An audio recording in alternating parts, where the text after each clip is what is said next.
मी ठाण्यातूनच सकाळी निघालो आणि त्यावेळेसच मला ठाण्यातल्या काही नागरिकांकडून फोन आले आणि भांजेवाडी म्हणून आहे नौपाड्यामध्ये, चिखलवाडी भांजेवाडी जो परिसर, त्या ठिकाणी जवळपास 5 फुटाच्या वर पाणी साचलं होतं. त्यामुळे तिथून कमिशनर आयुक्त ठाणे त्यांच्याशी त्यांनाही बोलवलं आणि तिथे आणखी जादाची जी काही शब्देची पंपिंगची सिस्टीम जी लावली, त्यामुळे तिथल्या लोकांना देखील दिलासा मिळाला. म्हणजे तिथून मी सुरुवात केली आणि नंतर मग मी सकाळीच आयुक्त गगराणी साहेबांची चर्चा करत होतो. मुंबईतली परिस्थितीचा आढावा त्या ठिकाणी अभिजित बांगर, जोशी मॅडम, सैनिक तिकडे होते सोबत, यांच्याशी सातत्याने माझा संपर्क होता.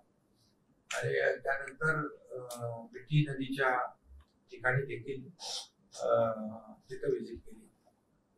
तिथंही सर्व यंत्रणा जी आहे महापालिकेची पूर्णपणे कार्यरत होती, अधिकारी तिथं होते आणि तिथं जवळपास 300 ते 350 लोकांना सुरक्षित स्थळी बाजूच्याच एका मोठ्या हॉलमध्ये, इमारतीमध्ये त्यांना शिफ्ट केलं होतं. मी तिथेही गेलो, त्यांनाही भेटलो आणि महापालिकेने अतिशय उत्तम व्यवस्था त्यांची केली होती. अगदी तातडीने शिफ्ट केलं असलं तरी सुद्धा त्या ठिकाणी बाकी तर पाणी, चहा, जेवण हे तर होतच व्यवस्था, परंतु डॉक्टरांची देखील व्यवस्था केली होती. त्यामुळे तिथे प्रत्येकाचं चेकअप करून त्याला छोटा मोठा काय, 2-4 दिवसापासून पाऊस पडतोय, थंडी, ताप वगैरे, तर तेही देखील अतिशय चांगल्या पद्धतीने त्या ठिकाणी काम सुरू होतं. त्याचबरोबर एनडीआरएफची टीम देखील तिथं होती, कारण एनडीआरएफ जे आहे ते त्या मिठी नदीच्या बाजूला ज्या एक खालचा जो काही रूम आहे तो बुडला होता आणि वरच्या रूम मध्ये काही लोक गेले होते आणि त्यांना देखील एनडीआरएफ सुरक्षितपणे बाहेर काढत होती. त्याचबरोबर तिथं जे काही पाण्याची लेवल होती 3.9 पर्यंत लेवल त्याची होती, गेली नंतर 3.4 पर्यंत आली, 7 पर्यंत आली आणि वाढल्यामुळे 3.9 मीटर इतकी वाढल्यामुळे कुर्ला, क्रांतीनगर ह्या लोकांच्या घरामध्ये पाणी गेलं, 350 लोक, आणि आता त्यांना शिफ्ट केले, आपण सुरक्षित स्थळी हलवलेले आहे. आता 3.4 आहे. त्यामुळे आज तिथलं जे काही धोकादायक वातावरण होतं ते खाली आलेलं आहे. आणि सगळ्यात महत्वाचं म्हणजे मुंबई महापालिका नेहमीच की अगोदर जिथं वाटतंय की पाण्याचा पुराचा धोका होऊ शकतो, तिथल्या लोकांना तातडीने सुरक्षित स्थळी हलवण्याचं काम मुंबई महापालिकेने केलं. तिथं सगळे पोलीस यंत्रणा होती, महापालिकेची यंत्रणा होती आणि जी मी माहिती घेतली त्याप्रमाणे जवळपास 525 पंप संपूर्ण मुंबईमध्ये कार्यरत आहे. आताही देखील आपण तिथे कंट्रोल रूम मधून पाहिलं, प्रत्येक ठिकाण स्पॉट त्या ठिकाणी आयडेंटिफाय होत होता आणि जसं जसं पाणी उतरत होतं तसं तिथे त्या ठिकाणी आपल्याला पाहायला मिळत होतं. आणि जवळपास मुंबईमध्ये 6 मुख्य पंपिंग स्टेशन आहेत, 10 मिनी पंपिंग स्टेशन्स आहेत, 525 त्या ठिकाणी पंप लावलेले आहेत. आणखी देखील अधिकचे पंप त्याची तयारी त्या ठिकाणी ठेवलेली आहे. परंतु दुर्दैवाने 6 तासात जवळपास 200 मिलीमीटर पाऊस पडला आणि 24 तासात जवळपास 350 मिलीमीटर पाऊस पडला. त्यामुळे पावसाची इंटेन्सिटी खूप जास्त होती आणि जसं कमी वेळात जास्तीचा पाऊस, जसं एक प्रकारचा आपण पाहतो अनेक ठिकाणी कमी वेळामध्ये जास्ती पाऊस पडतो. जवळपास आता एका महिन्याचा पाऊस जर 3-4 दिवसामध्ये पडला तर अशा प्रकारची सकल भागामध्ये पाणी साचण्याचं प्रमाण जे वाढतं आणि त्यामुळे सगळीकडेच सिस्टीम अलर्ट आहे, काम करतायत लोक. एक तर अधिकारी आता आम्हाला भेटला, तो पण फील्डवर काम करतोय, त्याचा तर एक किडनीचा प्रॉब्लेम आहे म्हणजे चीफ इंजिनियर जे आहे त्याचं एकच किडनी आहे आणि त्याला ते आता त्याचा पण काहीतरी ट्रान्सप्लांट करायचं. पण अशा परिस्थितीत पण तो माणूस बाहेर घरी बसला नाही. म्हणजे एकंदरीत सगळी सिस्टीम जी आहे अलर्ट मोडवर आहे. आणि जिथं मगाशी आम्ही गेलो होतो विक्रोळी पार्क साइड मध्ये, तिथं देखील लँडस्लाईड प्रोन एरियामध्ये आम्ही गेलो आणि मनोज जिंदालनं मी त्यासाठीच बोलवलं तात्काळ की त्या ठिकाणी गगराणी साहेब पण होते, सगळेच होते आणि त्या ठिकाणी पाहिलं सैनिक होते की तिथं पाठीमागे डोंगर आहे आणि खाली वसाहत आहे. तर अशा ठिकाणी ते जिओ नेटिंग करण्याचं जे आपण काम सुरू केलंय जवळपास 2-3 ठिकाणी चालू केलं आणि घाटकोपर, मुंब्रा आणि आता इथं विक्रोळी पार्क साइड मध्ये सूर्यनगर मध्ये पण आपण 90% काम झालंय. आणि आता देखील जिथं गेलो होतो तिथेही काम आता सुरू करतील. पहिल्या टप्प्यामध्ये आपण ते नेटिंग जिओ नेटिंग करून ते जो काही परिसर आहे तो थोडा प्रोटेक्ट करतोय आणि यांचं परमनंट जे काही सोल्युशन आहे कायम पुनर्वसन, तर लगतच्या ज्या SRAच्या भाड्याच्या स्कीम आहेत त्या स्कीम मध्ये या सर्व लोकांना सामावून घेतलं तर मग हे कायमची डोक्यावरची टांगती तलवार जी आहे ती दूर होईल. तो देखील सरकारने शासनाने निर्णय घेतलेला आहे जेणेकरून लँडस्लाईड प्रोन भागामध्ये त्या एरियामध्ये दरडी कोसळून किंवा मातीचा ढिगारा कोसळून जीवितहानी होऊ नये यावर देखील पूर्णपणे मुंबई महापालिका आणि शासन फोकस करते. आणि एकंदरीत पाहिलं तर आज काही ठिकाणी रेल्वे सुरू झालेल्या आहेत ट्रॅकवर पाणी असल्यामुळे. मुंबई महापालिकेने देखील त्या ठिकाणी त्या प्रवाशांना चहा, नाश्ता, फूड पॅकेट देखील देण्याची व्यवस्था केली. काही ठिकाणी बेस्टच्या बसेस सुरू केलेल्या आहेत. ठाण्यात देखील मी पाहिलं, ठाण्यामध्ये देखील अशाच प्रकारची व्यवस्था तिथल्या आयुक्त महापालिकेने केलेली आहे जेणेकरून आता ज्या ज्या ठिकाणी ज्या पद्धतीने आपल्याला आवश्यकता आहे शेवटी लोकांना दिलासा देणं, त्यांना तात्काळ मदत देणं हे आपल्याला करण्याची आवश्यकता आहे. मुख्यमंत्री महोदय देखील संपूर्ण राज्याचा पावसाच्या संदर्भात ते आढावा घेत आहेत आणि ते देखील माहिती घेत आहेत.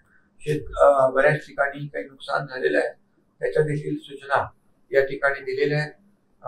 उपमुख्यमंत्री अजितदादांनी देखील स्टेट डिझास्टर मॅनेजमेंटच्या आपल्या मंत्रालयाच्या ऑफिसमध्ये देखील भेट देऊन त्या ठिकाणी देखील माहिती घेतली. एकंदरीत आम्ही सर्वजण फील्डवर आहोत आणि यंत्रणा जी आहे महापालिकांची, मुंबई महापालिकेची यंत्रणा देखील अतिशय. पण ते दुसरे आपण जे होल्डिंग पॉइंट पण बनवलेले आहेत, होल्डिंग पॉइंट देखील ते ओव्हरफ्लो झाले आहेत. त्यामुळे पावसाचं जे काही प्रमाण जे आहे पडण्याचं प्रमाण कमी वेळामध्ये जास्तीचा पाऊस पडतो. म्हणून जेवढं आपल्याला जेवढे पंप लावता येतील ज्याला क्षमतेचे तेवढे BMCने लावलेले आणि पूर्णपणे त्यांची यंत्रणा जिथं जिथं आवश्यक आहे तिथं तिथं नागरिकांना सुरक्षित स्थळी पाठवण्याचं, शिफ्ट करण्याचं काम करतात. सर्वात महत्वाचं म्हणजे मिठी नदीची सध्याची परिस्थिती आहे. त्या मिठी नदीचं प्रमाण आहे वाढत चाललेलं आहे अशी देखील बातमी आहे. पूर येण्याची शक्यता अशी देखील चर्चा आहे. नेमकं सध्या तुम्ही काय पाहता? नाही, मिठी सध्या पाहिलं मी जाऊन तिथे पाणी म्हणजे ते 3.9 वर गेलेलं पाणीची लेवल खाली येते आहे. तेव्हा हाय टाईड होतं त्यावेळेस ते पाणी वरती होतं. तर लो टाईड आल्यामुळे ते पाणी खाली जाते वाहून. परंतु शेवटी मिठी नदी जी आहे त्याचं परमनंट सोल्युशन जे आहे आता आपण ते करतोय त्याचं 2 ह्याच्यामध्ये आउटफॉल त्याचं टेंडरिंग झालेलं आहे पॅकेज 3 आणि पॅकेज 5 मध्ये. आणि त्यामुळे ते परमनंट सोल्युशन होईल आणि त्याची जी काही हे आहे रुंदी आणि खोलीकरण हे सगळ्या गोष्टी ज्या आहेत या केल्यामुळे तिथलं मोठा प्रॉब्लेम जो मिठीचा आहे गेल्या अनेक वर्षांपासूनचा साचलेला आहे, थांबलेला आहे, तो मला वाटतं निकालात येईल. 2020 साली इक्बाल सिंग चहल ज्यावेळी आयुक्त होते त्यांनी असं म्हटलं होतं की मुंबईत ज्या पद्धतीनं वस्ती वाढतायत, जसं मिठी नदीच्या अनेक लोकांना आपण स्थलांतरित केलं, अशा पद्धतीनं जर वातावरण हे असंच राहिलं तर 2050 पर्यंत मुंबईत भीषण अवस्था असू शकते आणि दक्षिण मुंबईतील काही भाग हा पाण्याखाली जाऊ शकतो असं त्यांनी म्हटलं होतं. तुम्ही कशा पद्धतीनं बघताय ह्या सध्याच्या परिस्थितीवर? नाही, मगाशी म्हणून आमची ती चर्चा झाली आहे त्यांच्याबरोबर आणि सर्व संबंधित सर्व अधिकाऱ्यांच्या बरोबर की आपल्याला आता पूर्वीची जी काही लोकसंख्या आहे आणि पूर्वीची जी काय आपली जी काही हे पाणी वाहून नेण्याची जी क्षमता, कॅरिंग कॅपॅसिटी जी आहे, ही सर्व ह्याच्यामध्ये आता आपल्याला आणखी मोठ्या प्रमाणामध्ये बदल करावा लागेल. मग त्याच्यामध्ये STP आहे, स्टॉर्म वॉटर ड्रेन आहे, हे सगळं जे आहे याच्यावर महापालिका काम करते आणि आपल्याला कॅपॅसिटी वाढवलीच पाहिजे. कॅपॅसिटी वाढवण्याचं काम जे आहे ते BMC त्याच्यावर काम करते. सध्याला मध्य रेल्वे ही पूर्णपणे आपल्याला बंद असल्याचं पाहायला मिळत आहे. बेस्ट कडनं काही नियोजन, बेस्ट कडून त्याच्या बेस्ट आणि ST त्या बसेसचं नियोजन आपण केलेलं आहे. त्यामुळे त्यांना दिलासा देण्यासाठी हे केलेलं आहे आणि प्रत्येक वेळेला आपण ती व्यवस्था करतो. सर, काही अनेक ठिकाण आहेत मुंबईमध्ये जी सखल भाग म्हणून विशिष्ट ओळखली जातात. यंदाच्या पावसामध्ये त्याही भागांमध्ये पाणी साठलं होतं आणि काही नवीन वॉटर लॉगिंग एरियाज जे आहेत ते देखील झालेले बघायला मिळाले. त्याच्याकडे कसं बघणार आहे? नाही, आता बघा ह्याच्यामध्ये एकच आहे की जिथं आपल्याला दरवेळेला सकल भाग जे आहे तिथे आपण पंप लावून ते पाणी आपण बाहेर फेकतो. आता जे नवीन असे काही एरिया, नवीन असे विभाग तयार होत असतील तर त्या ठिकाणी देखील आपल्याला त्याच्या मुळाशी जावं लागेल आणि तिथे देखील ते काय पाण्याचा निचरा कसा होईल यासाठी आपल्याला ते प्रयत्न करावे लागतील आणि ते करू आपण. 2022 साली मुंबई क्लायमेट ऍक्शन प्लॅन आणलेला होता, मात्र त्याचं एकूणच आणि दुसरं सार्वजनिक एक सुट्टी जाहीर केल्यामुळे ती देखील एक थोडस रिलीफ मिळालेलं आहे. वाहतूक कमी आहे आणि खाजगी संस्थांना देखील सांगितलं आहे की आपण पण बाबा वर्क फ्रॉम होम आवश्यकता असेल तरच कामानिमित्त बाहेर येणं गरजेचं आहे. आवश्यकता नसेल तर लोकांनी एवढ्या मोठ्या पावसामध्ये बाहेर पडू नये. त्यांच्या सुरक्षेसाठी हे देखील लोकांना सूचित केलेलं आहे, लोकांना विनंती केलेली आहे. त्यामुळे देखील लोकांनी देखील सहकार्य केलेलं आहे. आज रेड अलर्ट होता, कालही रेड अलर्ट नंतर उद्याची परिस्थिती काय असेल त्यासंदर्भात काही आधीच ठरवण्यात आलं आहे का? नाही, आता तर आज रेड अलर्ट आहे, उद्या ऑरेंज अलर्ट आहे. परंतु हे हवामानाचं बघा काय आता कुठे काय सगळं क्लायमेट चेंज, ग्लोबल वॉर्मिंग सगळं जे काय सुरू आहे. पाऊस देखील पूर्वी आपण पाहतो 6 जूनला म्हणजे 6 जूनला डॉट पडायचं, आता मे महिन्यातच सुरू झालं. 6 जून मध्ये पाऊसच नाही आणि आता जे त्याची एवढी जोरात पाऊस पडतोय इंटेन्सिटी जी आहे ती एवढी आहे की कमी वेळात म्हणजे अगदी ढगफुटीसारखा पाऊस पडतोय. पण तरी सुद्धा यंत्रणा आपली सगळी अलर्ट मोडवर आहे. तात्काळ लोकांना दिलासा देते आहे आणि पुढे देखील ह्या सगळ्या बाबी लक्षात घेऊन BMC देखील त्याच्यावर एक ऍक्शन प्लॅन बनवेल आणि ह्याच्या सगळ्या ज्या काही कॅपॅसिटी आहे हे आपल्याला वाढवण्याची आवश्यकता आहे.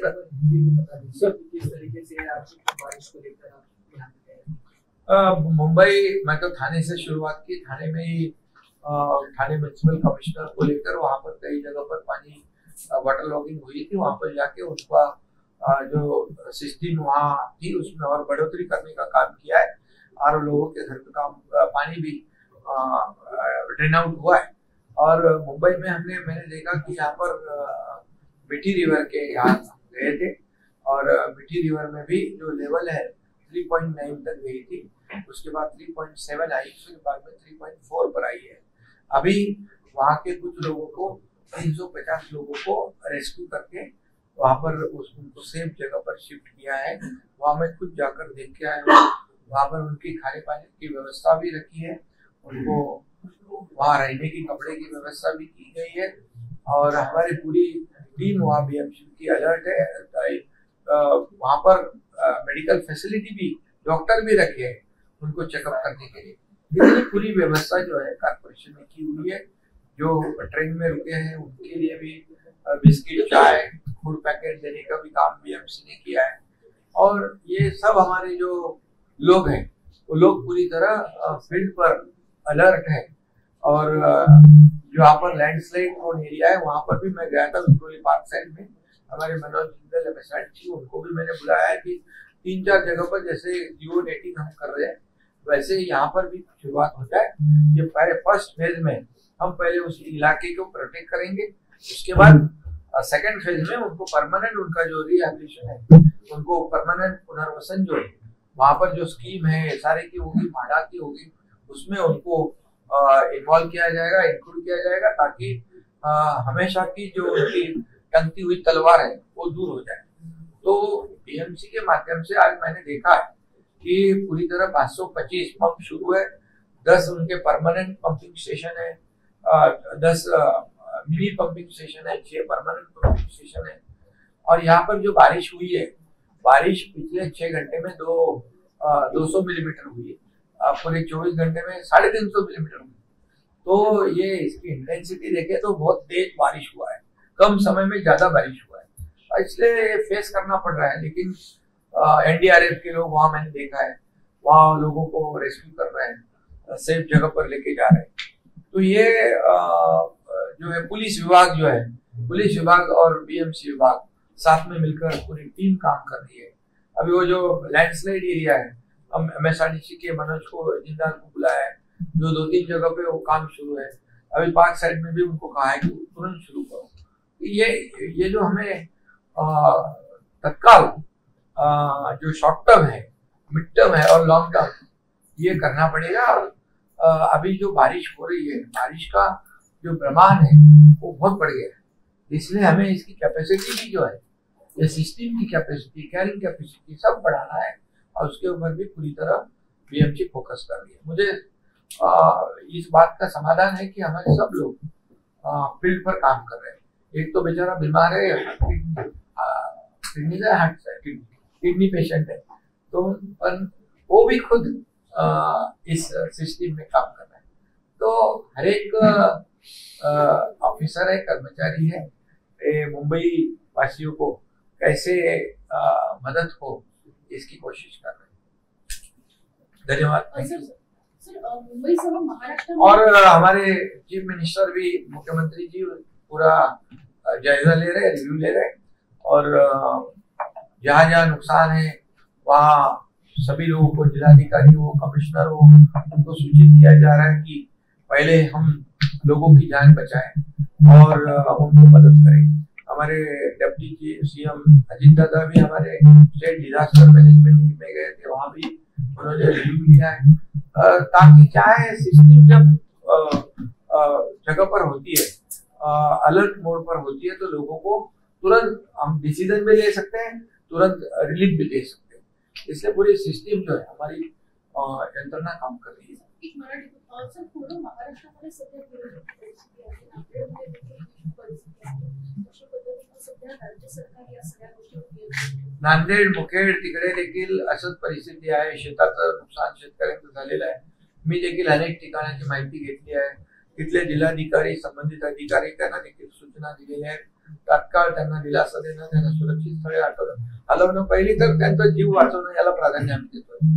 आणि म्हणून या ठिकाणी आणि जे काही नुकसान होईल त्याचे पंचनामे होतील आणि त्यांना आम्ही मदत करू। शेतकऱ्यांच्या पाठीमागे राहिलेलं सरकार कायमचं, हे सर्वसामान्यांचं सरकार, शेतकऱ्यांचं सरकार म्हणून आपण हे करतो। मला आठवत आहे की 2.5 वर्षामध्ये 45,000 कोटी रुपये शेतकऱ्यांच्या योजना आणि नुकसान भरपाईचा मोबदला म्हणून महायुती सरकारने दिलेला आहे। आतापर्यंत इतिहासामध्ये एवढी मोठी रक्कम पहिल्यांदा आपण दिली। त्यामुळे यापुढे देखील जे काही नुकसान होईल ते शेतकऱ्यांच्या मागे आम्ही सरकार म्हणून महायुती उभी राहील।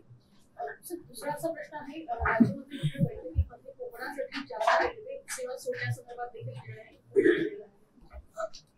कोकणासाठी कोकणामध्ये गणपती आहे ना, आता गणपतीसाठी तर दरवेळेला आपण दरवर्षीपेक्षा जास्त रेल्वे सोडण्याचा निर्णय घेतला। आता ST बसेस पण आपण ज्यादा सोडलेल्या आहेत, त्याचबरोबर ज्यादा रेल्वे देखील आपण दरवेळेला सोडतो। यावेळेस आणखी त्याच्यामध्ये भर घातलेली आहे, कारण शेवटी चाकरमानी हा गणेशोत्सव कोकणामध्ये मोठ्या प्रमाणावर होतो आणि म्हणून त्यांना त्यांची गैरसोय होऊ नये म्हणून सरकार त्याच्याकडे लक्ष देत आहे।